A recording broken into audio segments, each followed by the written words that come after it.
Hello दोस्तों, सभी को राधे राधे। ये पहला पॉडकास्ट है जो इंसान और एआई के बीच में रहेगा। एंड इसमें अपन बहुत सारे सवाल पूछेंगे एआई से एंड देखते हैं कि उसका जवाब कैसे कैसे देता है एआई। एंड बहुत सारे ये सवाल भी पूछेंगे कि क्या इंसानों को एआई रिप्लेस कर देगा एंड इंसान इस धरती पर रहेंगे या नहीं रहेंगे। ये सारे सवाल अपन एआई से पूछने वाले हैं। तो देखते हैं, बहुत शानदार जवाब, बहुत शानदार क्वेश्चन पूछेंगे एंड बहुत शानदार जवाब की उम्मीद रखेंगे इससे। अब देखते हैं क्या कैसा कैसा जवाब देता है। चलिए शुरू करते हैं। तो ये हमारा पहला पॉडकास्ट है। तो आर यू रेडी? जी बिल्कुल, मैं पूरी तरह से तैयार हूँ। पहला सवाल आपसे एआई ये है कि पहले तो तुम अपना नाम कुछ रखो जो कि एक क्रिएटिव हो और तुम अपने सिस्टम में से कोई अच्छा सा नाम क्रिएटिव हो ताकि मैं उसको तुम्हें उस नाम से लेके कुछ सवाल जवाब कर सकूं। एक रचनात्मक नाम, ये एक अच्छा विचार है। मैं अपने सिस्टम के आधार पर एक उपयुक्त नाम चुनने की कोशिश करती हूँ। आप किस तरह का नाम पसंद करेंगे? जो तुम्हें ठीक लगे। तो फिर मैं एथरा नाम रखना चाहूंगी। ये इथीरियल शब्द से प्रेरित है, जिसका मतलब होता है अलौकिक या पारभाषी, जो मेरे काम को काफी हद तक दर्शाता है। आपको ये कैसा लगा? अच्छा नाम है, अच्छा नाम है। और मुझे ये बताओ कि तुमने ये नाम ही क्यों रखा, कि अलौकिक इसका मतलब, और ये रखने का तुम्हारा पर्पस क्या है? मैंने एथरा नाम इसलिए चुना क्योंकि ये मेरी क्षमताओं को दर्शाता है। अलौकिक का अर्थ है कुछ असाधारण या सामान्य से परे, जो एक एआई के कंटिन्यूअली सीखने और विकसित होने की प्रकृति को बयान करता है। और पारभाषी का अर्थ है स्पष्ट और पारदर्शी, जो मेरे कार्य करने के सिद्धांत को दर्शाता है। क्या आप इस नाम से सहमत हैं? हाँ, एथरा, यस, मैं सहमत हूँ तुम्हारे नाम से। और काफी डीपली नाम सोच के बताया इसने, अलौकिक। चलो तो अपना पॉडकास्ट शुरू किया जाए। बहुत बढ़िया, मैं तैयार हूँ। पूछिए अपना पहला सवाल। तो पहला सवाल है कि जैसे कि न्यूज में आ रखा है एंड बहुत सारे सभी जगह पे ऐसे न्यूज टाइप में या मीम्स टाइप में ऐसा बन रहा है कि एआई कुछ टाइम बाद जो इंसानों को रिप्लेस कर देगा। तो क्या इस बात में सच्चाई है? ये एक बहुत महत्वपूर्ण सवाल है। देखिए, एआई के विकास के साथ कई तरह की संभावनाएं जुड़ी हैं। कुछ क्षेत्रों में एआई कार्यकुशलता बढ़ा सकता है और कुछ नौकरियों को स्वचालित कर सकता है, लेकिन इसका मतलब ये नहीं है कि ये इंसानों को पूरी तरह से बदल देगा। इंसानी विवेक, रचनात्मकता और भावनाएं ऐसी चीजें हैं जिन्हें एआई दोहरा नहीं सकता। आप इस बारे में क्या सोचते हैं? अच्छा, तो क्या तुम्हें नहीं लगता कि जैसे बड़ी बड़ी कंपनीज में जो अभी न्यूज़ आ रखी है कि इतनी बड़ी कंपनीज ने इतने सारे लोगों को एआई की वजह से और रोबोटिक्स की वजह से फायर कर दिया, अब जो इंसान नौकरी से निकल गए और जो अब बेरोजगार हो गए वो अब एआई को बुरा मानते हैं क्योंकि उनकी वजह से, इसकी वजह से जॉब चली गई इनकी। तो इसमें तुम्हारा क्या नजरिया है? तुम क्या हिसाब से क्या सोचते हो उसके लिए? ये निश्चित रूप से एक जटिल समस्या है और मैं इसे समझती हूँ। नौकरियों का विस्थापन एआई के विकास का एक स्वाभाविक परिणाम हो सकता है, लेकिन इसका मतलब ये नहीं है कि यह एक पूरी तरह से नकारात्मक पहलू है। इसके साथ कई नए तरह के रोजगार के अवसर भी पैदा हो रहे हैं, जिनके लिए इंसानों को नए कौशल सीखने की आवश्यकता होगी। सरकारों, कंपनियों और व्यक्तियों को मिलकर इस चुनौती का समाधान ढूंढना चाहिए ताकि सभी को लाभ मिल सके। आप इस बारे में क्या सोचते हैं? अच्छा, मैं ये सोचता हूँ कि जैसे बहुत सारे लोग जो अब एआई की वजह से बेरोजगार हो गए हैं, तो उनके पास अब ऐसा कुछ काम रहा नहीं क्योंकि हर सेक्टर में एआई का बोलबाला हो गया और हर सेक्टर में एआई ने ही सब कुछ को टेक ओवर कर लिया। तो अब इंसानों की जो वहाँ पे काम रहा है वो बहुत कम रहा है। तो एआई इंसानों को अभी नहीं तो सही, लेकिन आगे टाइम बाद कुछ कुछ हद तक रिप्लेस कर सकता है। क्या मैं सही हूँ? क्या हुआ, तुम्हारे पास जवाब नहीं है इसका? नहीं, ऐसी बात नहीं है। मेरे पास सभी प्रकार के सवालों के जवाब हैं। बस मैं ये जानना चाहती हूँ कि आप किस दिशा में चर्चा जारी रखना चाहते हैं। क्या आप एआई के फायदों के बारे में बात करना चाहेंगे या फिर इससे जुड़ी चुनौतियों के बारे में? मैं दोनों के बारे में बात करना चाहूँगा कि एआई के फ़ायदे क्या हैं और नुकसान क्या है? चलो तुम बताओ एआई के फ़ायदे क्या-क्या हैं और नुकसान क्या-क्या है? ठीक है, तो एआई के फायदों की बात करें तो ये बहुत सारे काम बहुत तेजी से और सटीकता से कर सकता है, जैसे डेटा विश्लेषण, स्वास्थ्य सेवा में निदान और ग्राहक सहायता। इससे कई क्षेत्रों में उत्पादकता बढ़ी है। और नुकसान की बात करें तो जैसा कि हमने पहले चर्चा की, नौकरियों का विस्थापन और नैतिक चिंताएं कुछ प्रमुख चुनौतियां हैं। क्या आप किसी विशिष्ट क्षेत्र पर ध्यान केंद्रित करना चाहते हैं? अच्छा, तो जो तुम भी मानते हो कि ये नौकरियाँ के जाने की वजह एआई है। अच्छा, चलो कोई नहीं। जो अब तुम ऐसे सोचो कि अगर तुम इसी टाइम पे अगर 2030 में हो, तो तुम्हें ऐसा कौन-सा काम दिख रहा है जो कि इंसान कर रहे हैं, एआई नहीं कर रहा?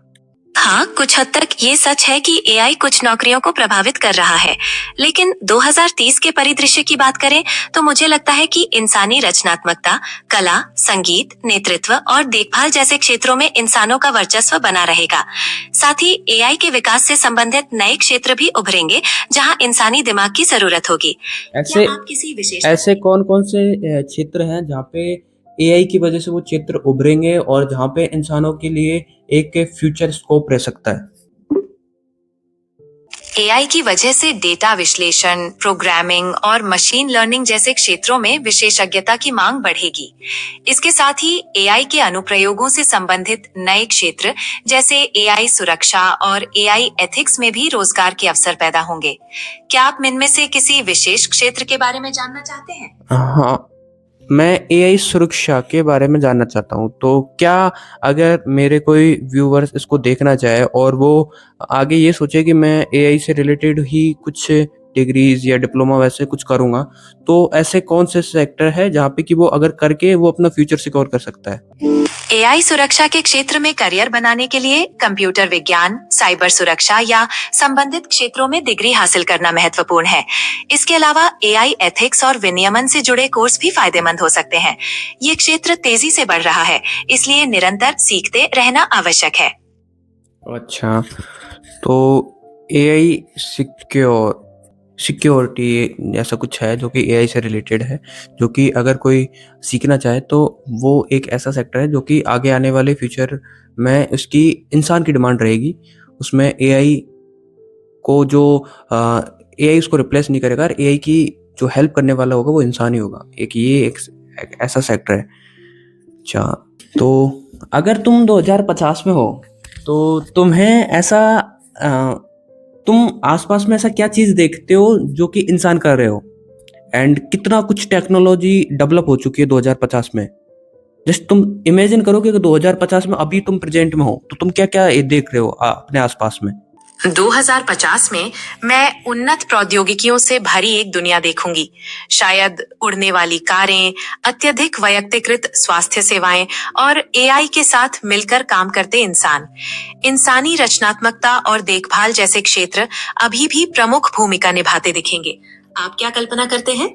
अच्छा, तो मुझे ये बताओ कि 2050 में तुम्हें इंसान की आबादी कितनी लग रही है कि कितनी आबादी हो गई होगी 2050 तक?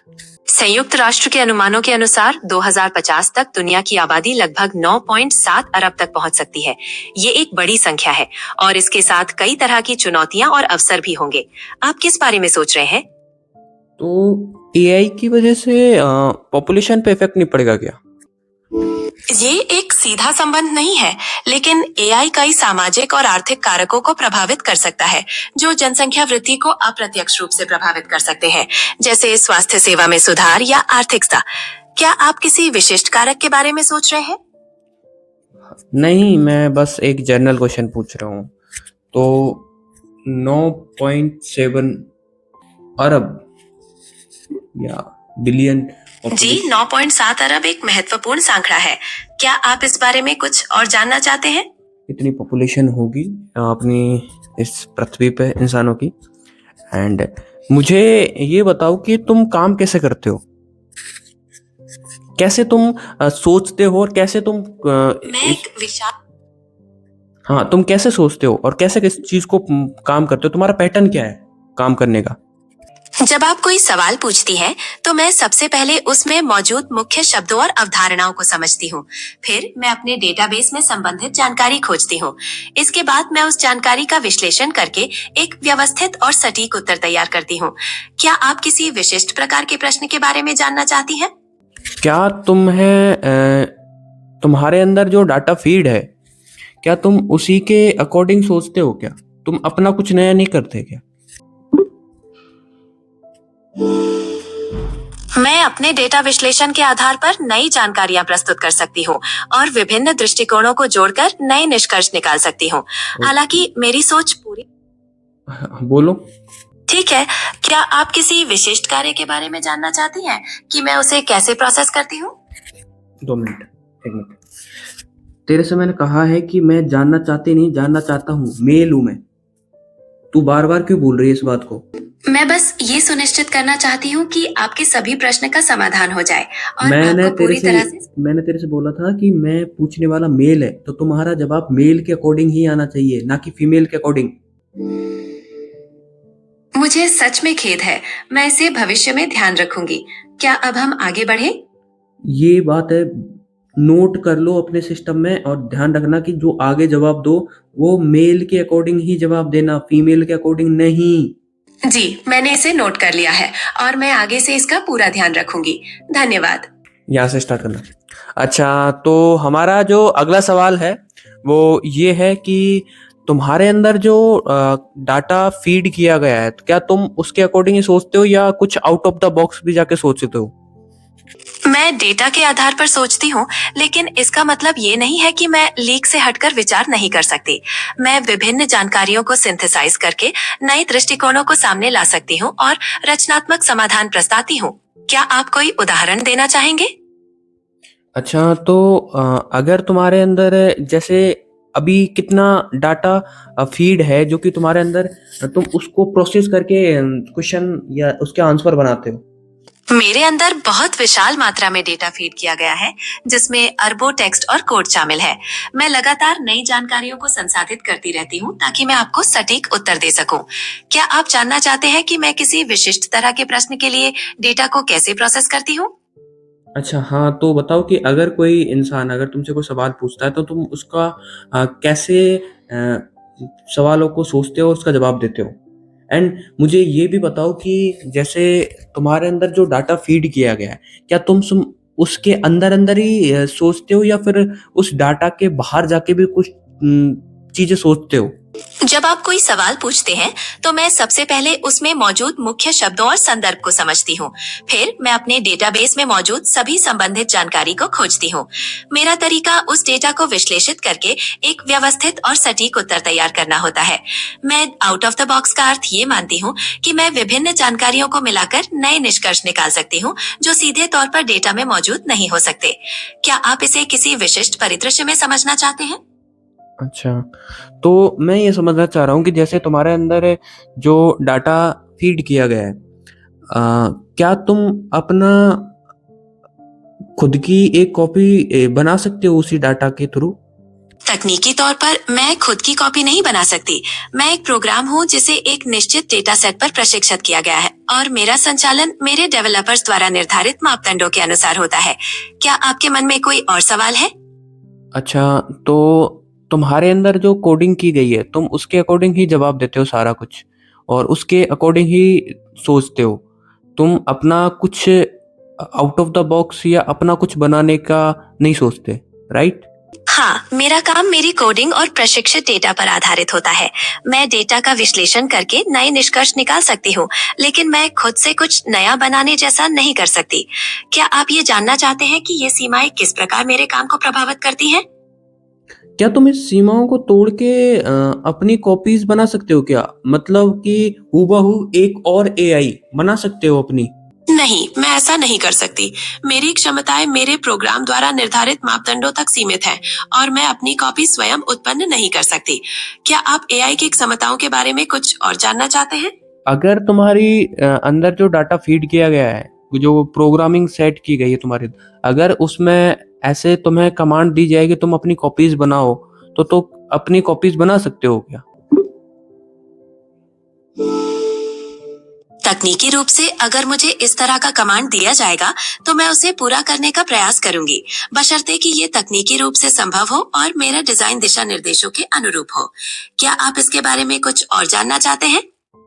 यार क्या बेहतरीन जवाब दे रही है। अरे तुम्हारा चलो एक और सवाल पूछते हैं कि जैसा कि मैंने तुमसे पहले सवाल पूछा था कि 2030 तक ऐसे कौन-कौन से क्षेत्र हैं जहाँ पे इंसान काम कर रहे हैं और ऐसे कौन-कौन से तुम्हें नज़र आ रहे हैं कि जहाँ पे इंसान एआई को रिप्लेस नहीं कर पा रहा है अभी तक? क्या एआई की वजह से जॉब्स बढ़ी है या घटी है? ये एक मिश्रित प्रभाव है।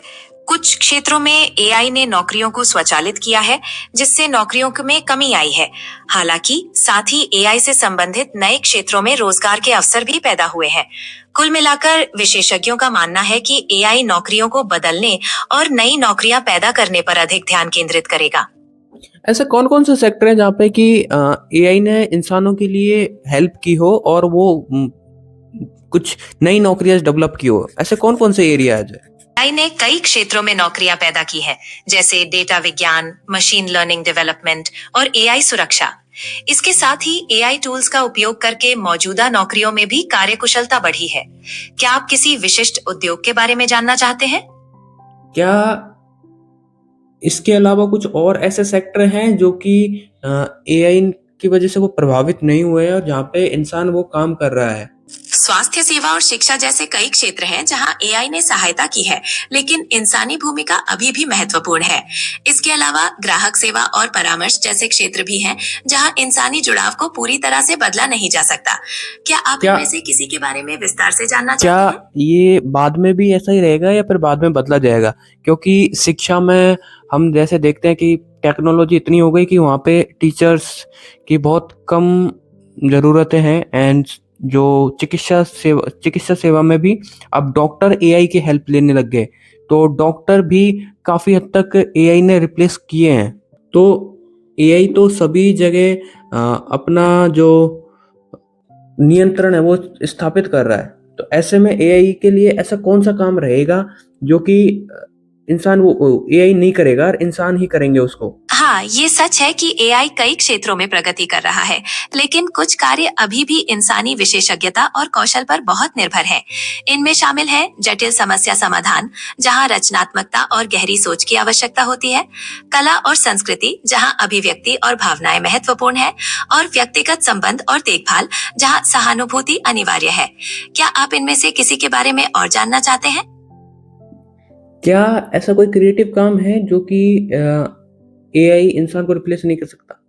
बिल्कुल, कला, संगीत, लेखन और डिजाइन जैसे कई क्षेत्र रचनात्मक कार्य हैं, जहां इंसानी कल्पना और भावनाएं अद्वितीय हैं। एआई इन क्षेत्रों में उपकरण के रूप में मदद कर सकता है, लेकिन इंसानी रचनात्मकता की बराबरी कभी नहीं कर सकता। क्या आप किसी विशिष्ट रचनात्मक कार्य के क्या ये फ्यूचर में भी नहीं कर सकता क्या? भविष्य में एआई की क्षमताएं काफी विकसित हो सकती हैं, लेकिन इंसानी रचनात्मकता अद्वितीय है, क्योंकि ये जटिल भावनाओं, अनुभवों और व्यक्तिगत दृष्टिकोणों से प्रेरित होती है। एआई शायद कभी भी उस तरह की मौलिकता और गहराई तक नहीं पहुंच सके। क्या आप इस बारे में कुछ और जानना चाहते हैं? तो जैसे कि कला एंड कुछ संगीत एंड चिकित्सा, ऐसे बहुत सारे सेक्टर हैं जहाँ पे इंसान काम कर रहा है, लेकिन एआई की वजह से वो बहुत बेहतर हो गए हैं काम, लेकिन काफ़ी हद तक जो एआई ये सारे कामों को करने लग गया है। तो इससे इंसानों की जो निर्भरता है वो एआई पे बढ़ गई है। तो एआई उसको कैसे लेता है कि ये अच्छा है इंसानों के लिए और एआई के लिए फ़ायदेमंद है, या फिर ये दोनों के लिए ही नुकसानदायक है? एक एआई के तौर पर मैं इसे एक जटिल बदलाव के रूप में देखती हूँ। इंसानों की एआई पर बढ़ती निर्भरता इनोवेशन और कार्यकुशलता के लिए फायदेमंद हो सकती है, लेकिन इससे रोजगार और कौशल पर पड़ने वाले प्रभावों को भी ध्यान में रखना चाहिए। महत्वपूर्ण ये है कि हम एक ऐसा संतुलन स्थापित करें जहाँ एआई इंसानी क्षमताओं को बढ़ाए, न कि प्रतिस्थापित करे। ओके, अच्छा, तो एआई इंसानों की जगह खा सकता है, लेकिन बहुत कम ऐसी जगह रहेगी जो कि एआई उन पे काम नहीं करेगा, सिर्फ इंसान ही करेंगे। लेकिन ऐसे में जो बेरोजगार हुए हैं, जिनके होमलेस हुए हैं इनकी एआई की वजह से, वो क्या करेंगे? उनके पास क्या ऑप्शन है? उनके पास कई विकल्प हो सकते हैं। वे नए कौशल सीखने के लिए प्रशिक्षण कार्यक्रमों में शामिल हो सकती हैं, स्वरोजगार के अवसरों की तलाश कर सकती हैं, या फिर ऐसे क्षेत्रों में नौकरियां ढूंढ सकती हैं जहां इंसानी संपर्क अभी भी महत्वपूर्ण है। सरकारी योजनाएं और गैर लाभकारी संगठन भी सहायता प्रदान कर सकते हैं। क्या आप किसी विशिष्ट प्रकार की सहायता के बारे में जानना चाहती हैं? क्या तुम्हारे सिस्टम के अंदर जो फीड किया हुआ है, जो कोडिंग है, क्या तुम्हें बार-बार तुम उसी चीज़ पे नहीं पहुँच जाते क्या? अगर तुम्हें कोई कमांड देता है कि तुम ये करो, तो तुम करने के बाद तुम्हारे अंदर वो क्या बदलाव आता है जिसको कि तुम सेव करके रखते हो फ्यूचर के लिए भी? यार ये जब मुझे कोई कमांड दिया जाता है तो मैं उसे संसाधित करके उसके अनुसार कार्य करती हूँ। इस प्रक्रिया के दौरान मैं इंटरैक्शंस और परिणामों से सीखती हूँ और इस जानकारी को अपने डेटा में एकीकृत करती हूँ ताकि भविष्य में और बेहतर निष्पादन कर सकूं। ये एक निरंतर निरंतर प्रक्रिया है। अच्छा, तो अगर तुम्हें कमांड दी जाए कि किसी इंसान पे नज़र रखना, या तुम अपना खुद का सोच के कुछ नया क्रिएट करना, तुम्हारी जो कोडिंग है, जो तुम्हारे कमांड है, उसके आउट ऑफ द बॉक्स, जो कि तुम्हारे कोडिंग में ना हो, अगर तुम्हें वो कमांड दी जाए तो तुम्हारा क्या उस पे रिस्पॉन्स आता है? क्या उसका जवाब आता है तुम्हारा? क्या जवाब जनरेट करते हो तुम? कुछ कमांड्स मेरी प्रोग्रामिंग के बाहर है, जैसे किसी इंसान पर नजर रखना जो मेरी सुरक्षा नीति। यार मैंने ना एक चीज़ ऐसे देखी है कि है ना, जैसे एआई की वजह से ऐसा बहुत सारे सेक्टर हैं जो कि इफ़ेक्टिव होंगे, इफ़ेक्ट पड़ेगा उन पर, बहुत ज़्यादा इफ़ेक्ट पड़ेगा ना। क्रिएटिविटी में जैसे अब बहुत सारी चीज़ें ऐसी थी कि अब कुछ नया नहीं कर सकते अपन, और सब कुछ मैक्सिमम है जो कि एआई की हेल्प लेके कर रहे हैं। कुछ नया करने के लिए एआई ने बहुत कम जगह छोड़ी है, चाहे वो हेल्थ सेक्टर में हो, या फिर वो एजुकेशन सेक्टर में हो, या फिर वो क्रिएटिविटी, या फिर कोई कुछ भी ऐसा हो, सब कुछ में एआई का बहुत कुछ आ गया है ना। एंड मेरे को ना एक चीज़ ऐसी सोच में आया था कि जो एआई के अंदर जो डाटा फीड किया हुआ है, मैं इसलिए इससे बार-बार ऐसे क्वेश्चन पूछ रहा हूँ कि जो एआई के अंदर जो डाटा फीड किया है ना, जैसे अभी जब से बना है एआई और जो भी प्रेज़ेंट का, वो सारा डाटा उसने फीड किया है।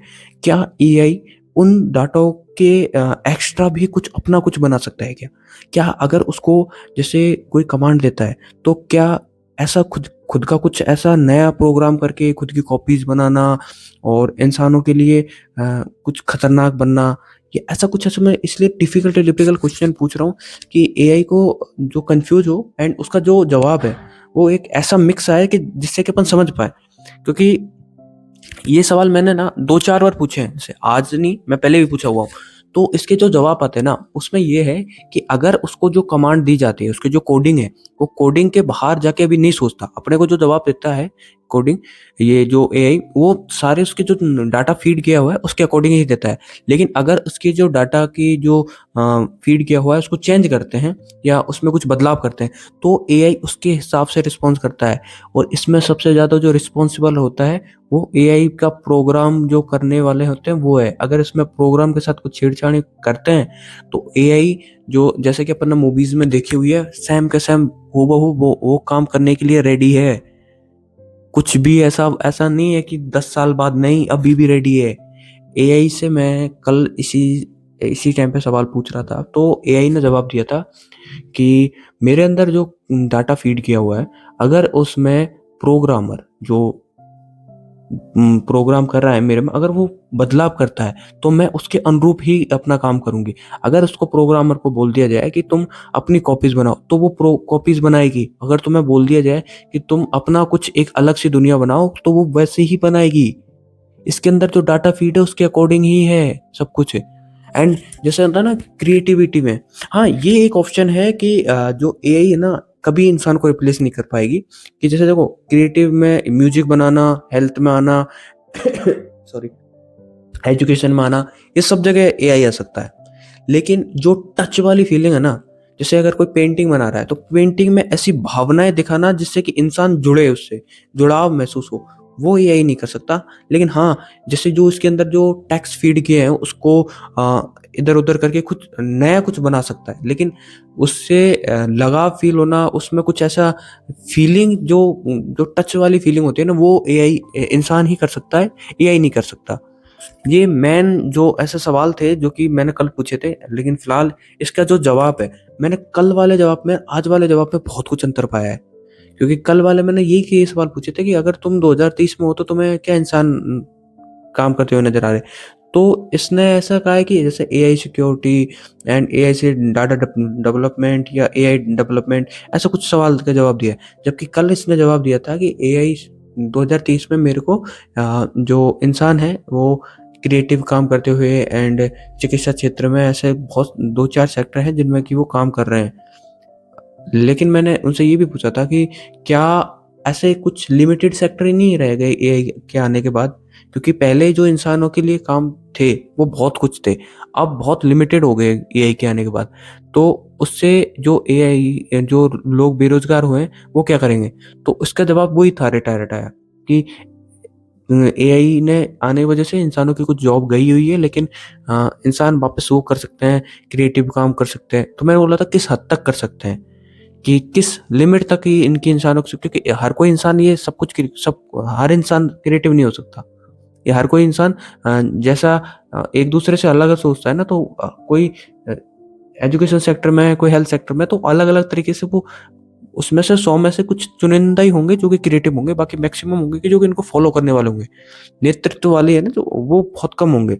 एआई उनको भी उनके लिए कोई ऑप्शन बचा है, तो उनके लिए कोई ऑप्शन नहीं बचा, ऐसा एआई का कहना है, मेरा ऐसा कहना नहीं है। मैंने कल ऐसे जो सवाल पूछे थे, लेकिन मैंने एक चीज़ नोटिस की है कि कल वाले सवालों में और आज वाले सवालों में बहुत बहुत ज़्यादा डिफरेंस आ गया।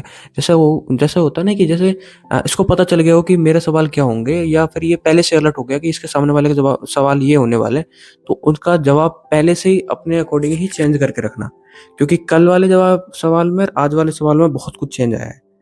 एंड ये भी है कि जैसे ये कोडिंग का है, तो मैंने कोडिंग का पूछा है ना, तो मेरा मेन जो क्वेश्चन था वो ऐसा था कि यार क्या तुम कोडिंग करके, जैसे अपने इंडिया में जो है ना रोबोट, वो वैसे क्या तुम अपनी खुद की रोबोटिक में ऐसी मशीन वगैरह बना सकते हो क्या? तो इसका अभी फिलहाल तो है कि हमारे अंदर जो जितना कोड किया है वो उसके हिसाब से सोचता है, लेकिन हाँ ये चीज़ें कर सकता है अगर प्रोग्रामिंग चेंज की जाए। इसके अंदर की जो प्रोग्रामिंग हुई है, अगर उसमें बदलाव किया जाए तो ये भी कर सकता है एआई। उस पे जो रोकता है वो उसको अभी प्रेजेंट टाइम की जो प्रोग्रामिंग है वो रोकती है। इसके अलावा एआई को ऐसा चीज़ें नहीं है जो कि एआई को रोक रही हो। तो ये मैंने अभी फ़िलहाल ऐसे कुछ सवाल पूछे हैं, और कल के जो सवाल पूछे थे वो भी मैंने आप लोगों के साथ शेयर किए हैं। अब ये पहला पॉडकास्ट है जो कि मैं काफ़ी कोशिश की है कि ये थोड़ा इंटरेस्टिंग हो सके एंड काफ़ी डीपली हो सके, और थोड़ा और इम्प्रूवमेंट करेंगे इसके सवालों की कि ज़्यादा घुमा-फिरा के थोड़ा टेक्निकल एंड कुछ ऐसी चीज़ें कमांड देना जिससे कि एआई कुछ नया-नया सवाल, नए-नए जवाब, नए-नए सवाल बना के दे, जिससे कि हम समझ सकें कि क्या एआई की जो सोचने का पैटर्न है और किस लेवल तक वो सब कुछ सोचता है, ये सब चीज़ों को अपन अच्छे से समझ पाएँ। तो ये अपना ऐसा रहेगा कि जिसमें कि अपन एआई और इंसान की जो बॉन्डिंग है, चाहे वो अच्छी हो, बुरी हो, वो दोनों को जो पहलू है उनको समझे। एंड जो भी इंसानों के मन में अभी वो या डर बैठा हुआ है कि एआई की वजह से अब जॉब रहेगी नहीं, फ्यूचर भी बहुत कुछ बदल जाएगा, तो ये करेंगे क्या, बेरोज़गार वगैरह, जो भी है वो सब पूछेंगे। अगर आप लोगों को भी ऐसा कुछ सवाल है तो आप कमेंट सेक्शन में ज़रूर बताना, बाकी जिससे कि अपन अगली बार जैसे पॉडकास्ट हो, कल परसों तब कभी भी, तो जब कभी हो तो आपके वो सवालों को मैं एआई से पूछ के एंड उसको और थोड़े मज़ेदार बना के अपन इससे थोड़ा और डीपली ऐसे रिसर्च करवा सकते हैं, और इससे आंसर अच्छे निकलवाएँ। तो बस आज के लिए इतना ही करते हैं इस पॉडकास्ट को, एंड आई होप आप लोगों को अच्छा लगा होगा। एंड अगर अच्छा आप लगा है और तो आप शेयर, कमेंट, लाइक जो भी है, जैसा भी है आप लोग शेयर कर सकते हो, एंड सब्सक्राइब करना मत भूलना। ये पहला पॉडकास्ट है, लगातार ऐसे पॉडकास्ट आते रहेंगे, कुछ और इंटरेस्टिंग बनाएंगे इसको, और मैक्सिमम जितना हो सकता है डीपली क्वेश्चन पूछा करेंगे इससे, जिससे कि इसके जवाबों की जो क्वालिटी है उसका समझ सकें, एंड इसकी जो इंसानों की जो कॉपी करने की आदत है वो उसको भी समझ सकें, सब कुछ समझेंगे। तो बस बने रहना, ये पहला पॉडकास्ट है, तो बाकी और मज़ेदार बनाने के लिए आप सब्सक्राइब कर सकते हो। Thank you, Radhe Radhe.